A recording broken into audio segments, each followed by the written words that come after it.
Narito na ang Balitang Express sa oras na ito. Drag race na ala Superman patay matapos sumalpok sa sasakyan sa lungsod ng Kidapawan. Muling nagpaalala si Mayor Paulo Evangelista sa panganib na dala ng illegal drug racing. Kasunod ito ng pagkasawi ng isang 20 taong gulang na motorista kung saan sumalpok ito sa papalikong sasakyan sa Sinsuat Street sa Barangay Poblasyon sa lungsod ng Kidapawan, lalawigan ng Cotabato bandang 1:30 ng madaling araw. Ika-5 ng Oktubre kasalukuyang taon. Ayon kay Mayor Evangelista, ito ang dahilan kung bakit mahigpit na ipinagbabawal ang drug racing sa lungsod.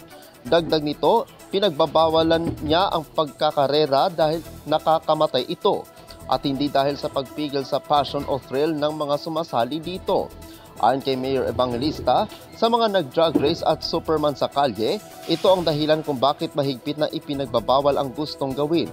Hindi ito dahil binabawasan ito ang hilig o kilig, ngunit dahil ito ay mapanganib at maaaring magdulot ng kamatayan.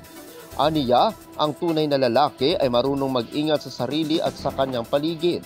Mas mabuting manatili sa bahay, gawin ang tama at pangalagaan ang iyong kinabukasan at ang kinabukasan ng lungsod.